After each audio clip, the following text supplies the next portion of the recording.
Capitol Report is a production of Senate Media Services. This week, the GOP and DFL leaders of the Senate State Government and Elections Committee talk about measures to reform elections and fund state government. And the police-involved death of another black man prompts calls for action in the Senate. Stay tuned for this week's Capitol Report.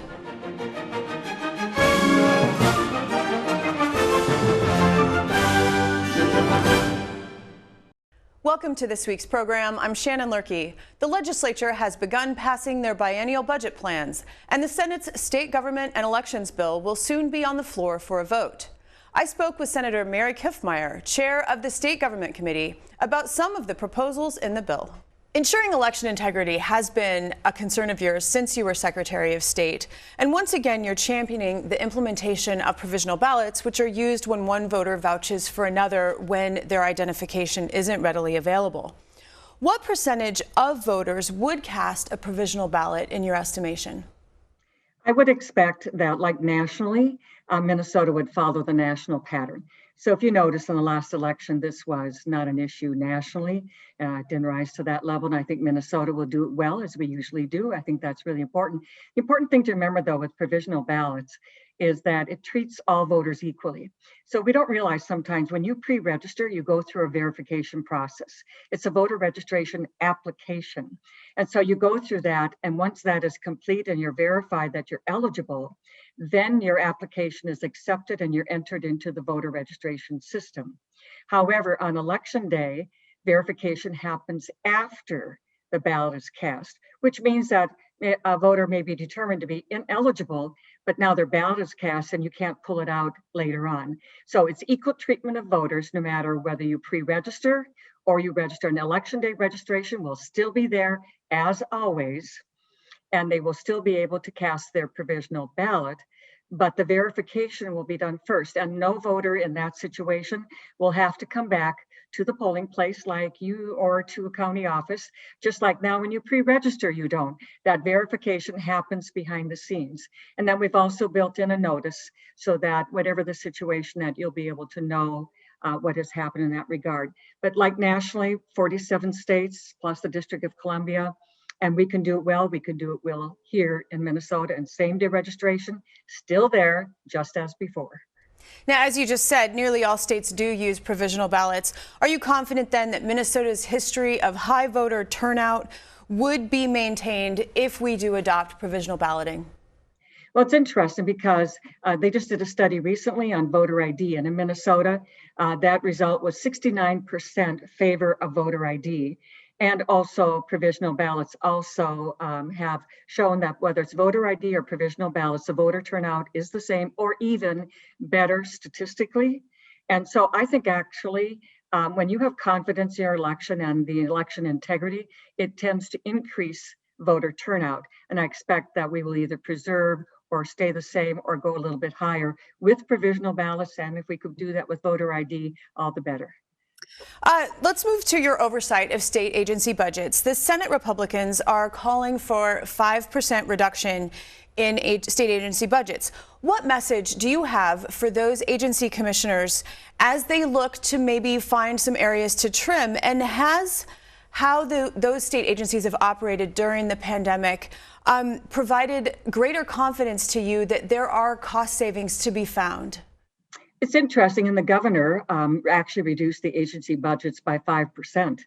And so we've already proven that they can do it with 5%. And I've heard this from agencies all the time, both with a large amount of federal money coming in to subsidize them. We have to remember that's part of this too. And then at the same time, the efficiencies I find usually happen when you're in a situation where you have to. And I have some experience with that when Governor Plenty was around. All the constitutional offices and agencies had a 15% reduction in their base budget from the previous year. We survived. We continue to do better service. I found savings in my office as Secretary of State that I didn't know existed until we were put in the position that we had to look and find them. We did very, very well. And the improvements we made not only continued for that budget cycle, but continued forward into future budget cycles. I'm confident these agencies can handle this. They've proven so already, and I believe in confidence in them, they can do so in the future. Your committee budget bill includes a provision that was brought forward by Senator David Tomassoni that would stipulate that state employee layoffs must be geographically distributed equally. Have rural areas of the state lost easy access to state services? Is that the reason for this provision? Absolutely. Two issues are here that employees are fairly distributed around the state, especially today with remote work. There's no reason why they can't be settled into a rural part if that's what they want to do and they have that kind of access. But we found this with driver's license. Matter of fact, DVS has been closing down and then not reopening. So in Wright County, the city of Buffalo had a driver's license testing area. It's been closed and initially closed because of COVID, but now they'll say they're moving to regional. And in rural Minnesota, regional means very, very long drives. And really everybody in the state of Minnesota should have at least one within their county or close enough to them. And so this is a kind of a metro-centric kind of an approach that definitely disadvantages rural Minnesota. And Senator Tomassoni's bill, I thought, really had merit. If you're going to lay off people, make sure you don't just lay them off in rural Minnesota. Make sure that they're laid off equally in metro and in rural if that kind of situation happens. Let's be fair to rural Minnesota. Minnesotans may well remember the problems that this state has had with the rollout of various computer systems. The vehicle registration system comes to mind. There was also the launch of MNsure. Also, our state computer systems have been breached, with as large of a breach at the Department of Human Services and a small breach here at the Minnesota Senate. This budget calls for the creation of a commission on cybersecurity. What do you want this commission to tackle? Well, I think in this area, the commission, which is bipartisan and also has House, an equal number of House and Senate members. So that's what's really important here. So when they look at things, they take a broader, larger overview look. So the tendency is to look at one piece of software or one budget area. And so with a commission on cybersecurity, they're going to be looking at a broader look at the state as an entity on the state level cybersecurity. I think that's going to be something that is unique and different to this regard. And the other thing is that this commission would be empowered to have meetings, to have very private data that you wouldn't otherwise do in a public hearing, because you don't want to tell the hackers of the problems, right? You don't want to tell the hackers where the issues are. So you want to be able to have this commission, and uniquely so, you can do that in this commission, given special authority to do that. I've been a supporter of this for several sessions, and I think this time we're going to get it done. Before we go, I want to ask you about one other thing. It's an important bill that you're carrying that will be on the Senate floor this week, and it ensures that support services are provided for pregnant inmates. Under this legislation, what should the state corrections system do, and why is it important? Well, the big thing and the major focus is the humanity that we have, and in particular, the babies. The babies didn't commit any crime, but the babies are affected by what the mother has chosen to do. And so our compassion for them, and that in the public good, to have the baby stay with mom. And in a prison system, that is not designed for the best for the babies. And so most of the time, pregnant women are in for very short terms. And again, a 9-month pregnancy. So they might come in pregnant and leave with the baby, but separated from the baby for 6 months. Mothers need to bond, babies need to bond with their babies. And so this is only a particular criteria, a subset of, so violent offenders would not qualify for this. This would be for those who are in a different category. But the other thing is not only that, my hope is that this would stop the vicious cycle. So you separate mom and baby, now you're getting off on the wrong foot. And many times women, they're motivated to do better in life when they have a baby, and a baby to take care of and to look out for. So you want to use both of those things for the good of the baby and the good of the mother to maybe stop that vicious cycle. They'll get help, drug treatment, job training, education training, good healthy nutrition, be able to help mom and baby have a good start. And again, the criteria is, again, not violent offenders, not those who be at a risk to society, but they will still be carefully monitored and also carefully observed and watched. So this isn't like a free pass in any way, shape, or form, but I think the public good is well served in this particular subset by doing this. So I'm very glad to be the chief author of the bill to carry forward. And as a former registered nurse and and Mom as well, just have a heart for, and you see this happening, the vicious cycle of cyclical things, and hopefully this will help to, at least in some small measure in this way, to stop that vicious cycle. Senator Mary Kiffmeyer, it is always a pleasure. Thank you. Thank you, Shannon. Thank you for having me.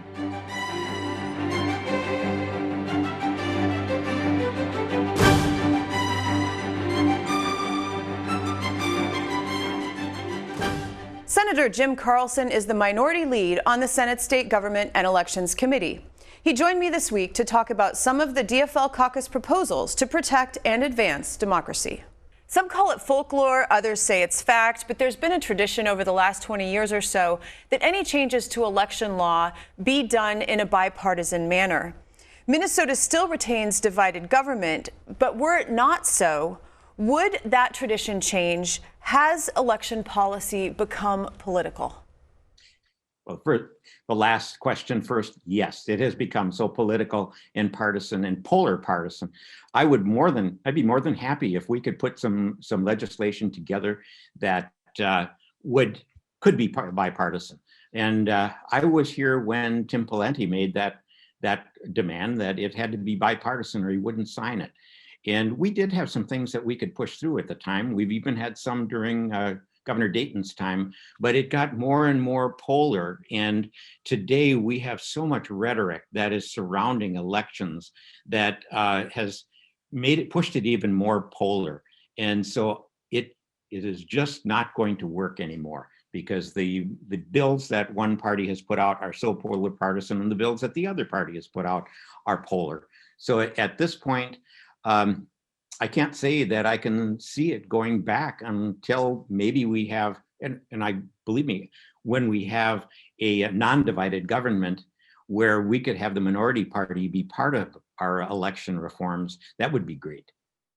The majority, which is a Republican in the Senate, has included the implementation of provisional ballots in their omnibus state government budget bill. The Republicans are saying that 47 states have provisional ballots. What are your views on this? Well, we don't need provisional ballots. And in fact, it's the election, there's an organization that requires you to have a mechanism that allows same-day registration or provisional ballots. And we have same-day registration. And in fact, Indiana had provisional ballots and it caused them no end of problems. But once they added same-day registration, then provisional ballots are really unnecessary, and they met the federal code. We meet the federal requirements by having same-day registration. And what we're doing now is we're proposing to have provisional ballots that actually aren't counted on election day. And that makes it so that we're going to have a lot of confusion where people are going to expect their vote to be counted on election day. They moved in the last year and they come in to vote, and they can register. They can still register, but they have to fill out a provisional ballot that still has to be so-called cured before it can be counted.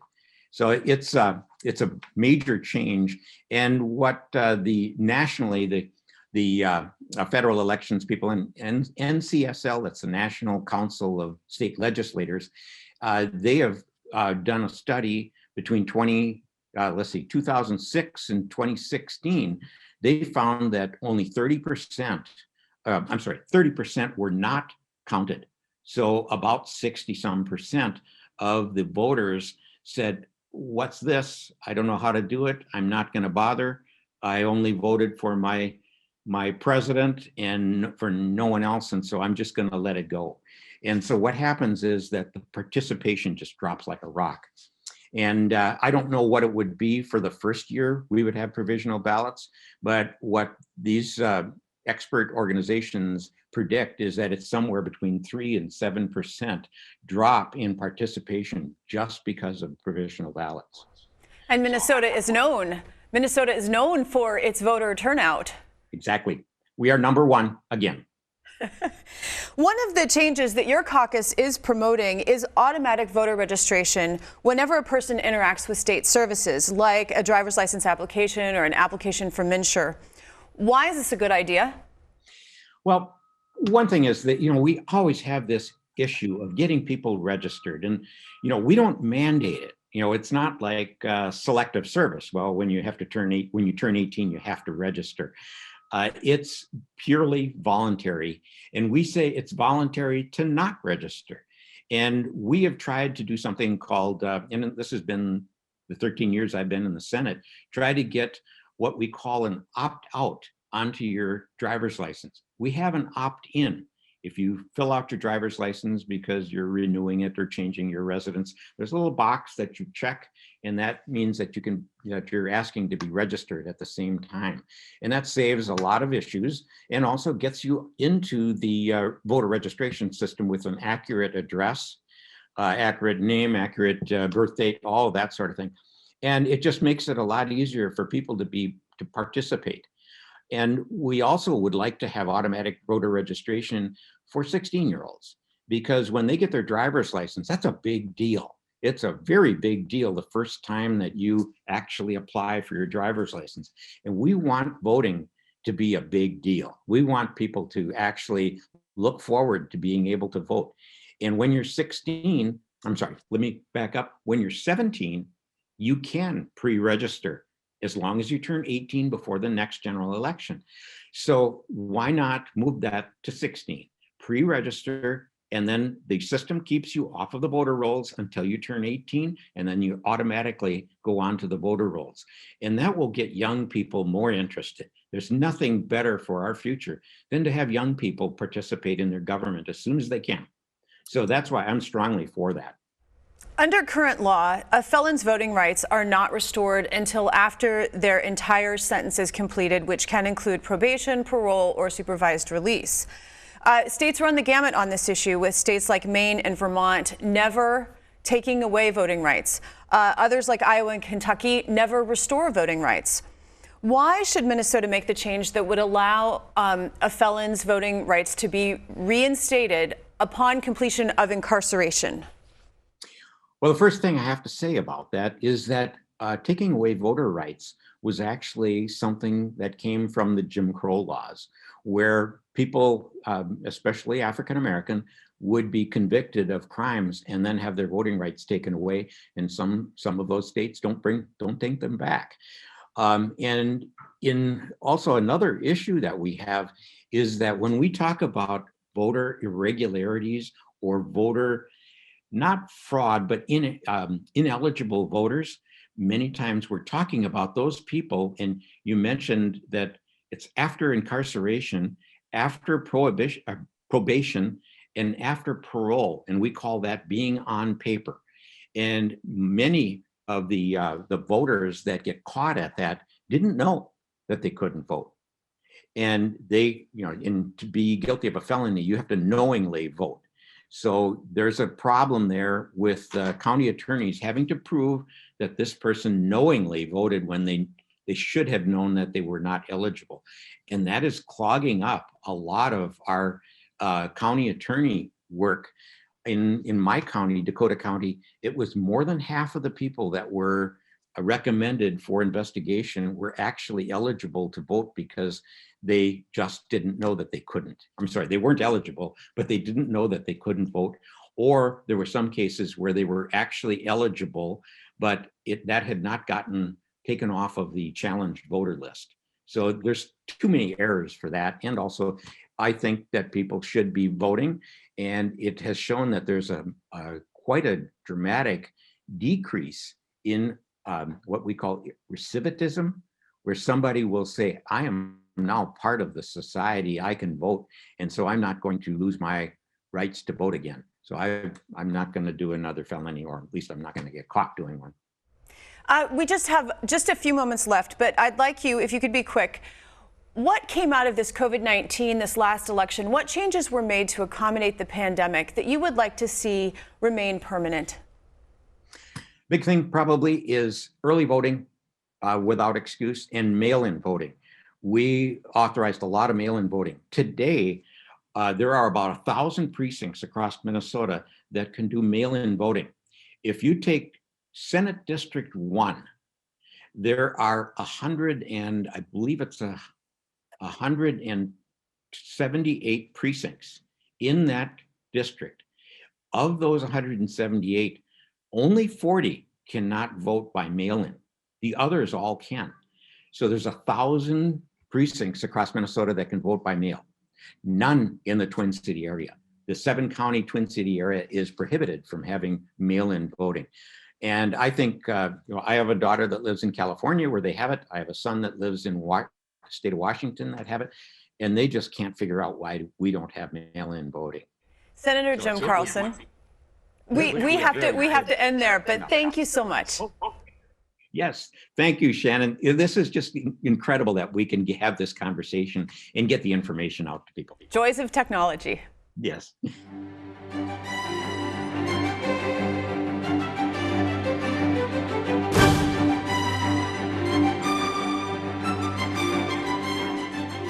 The recent police-involved death of Daunte Wright, a 20-year-old black man shot during a traffic stop in Brooklyn Center, has prompted demands and pledges for action in the Senate.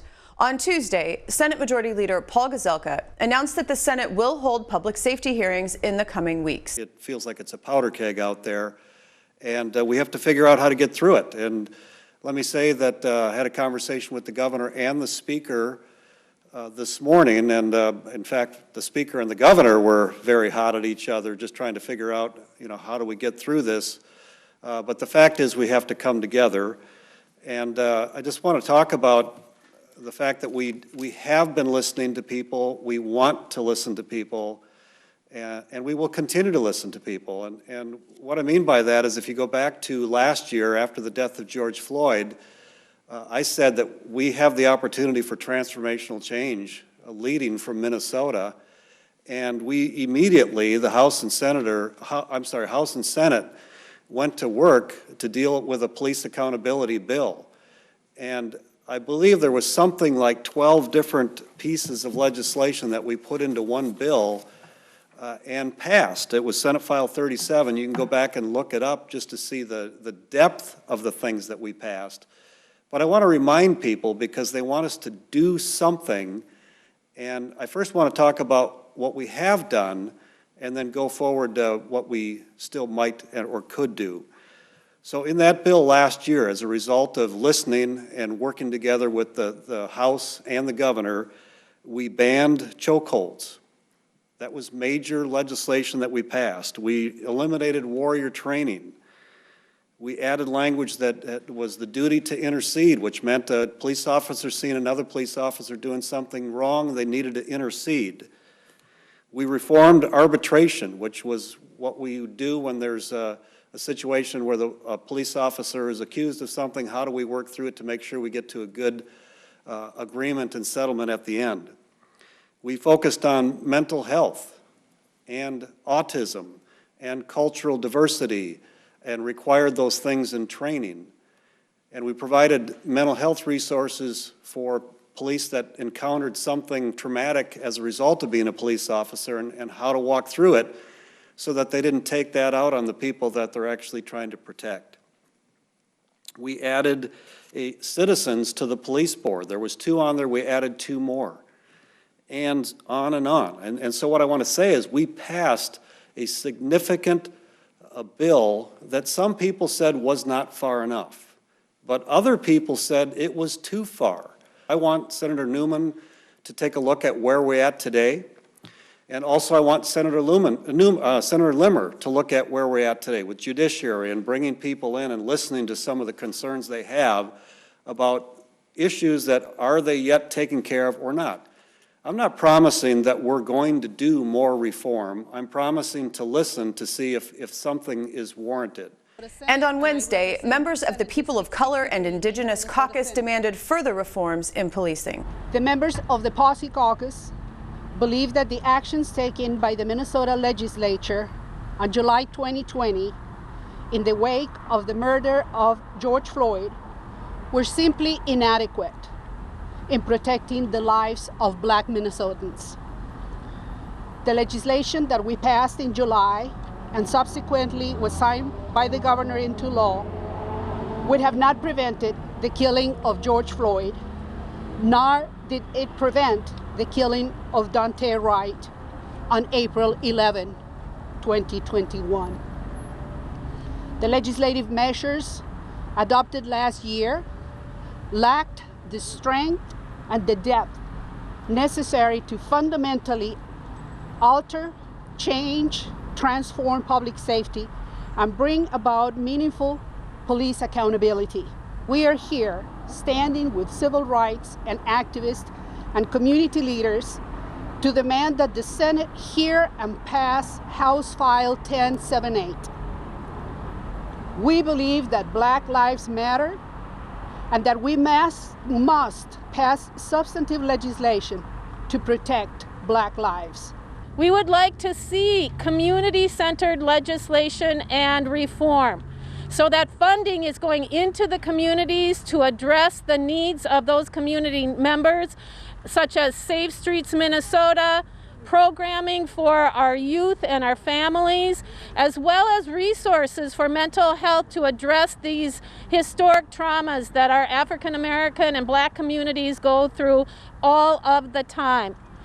We want to make sure that those cameras that the police are wearing are on all of the time, and that they are not able to erase or change or edit any of the footage, and that the family and those that need to see that footage immediately have access to it.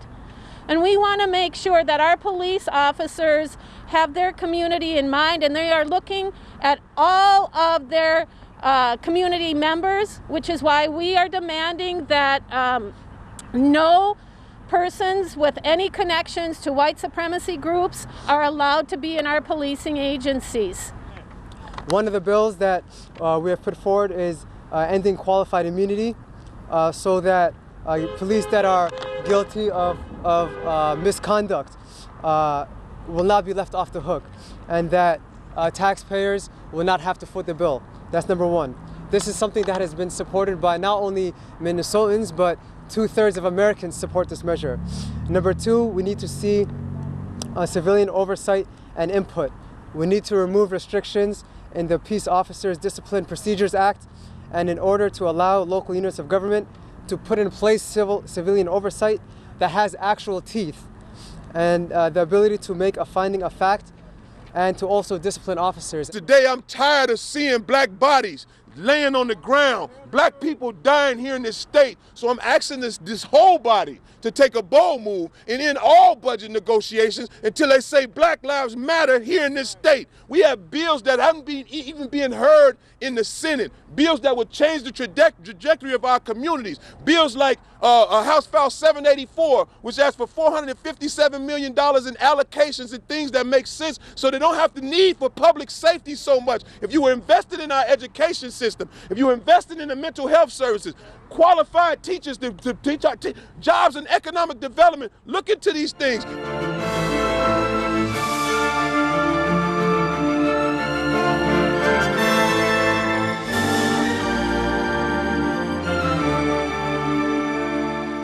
Join us again next week as we delve into more topics affecting Minnesotans. I'm Shannon Loehrke, and on behalf of all of us at Senate Media Services, thanks for watching.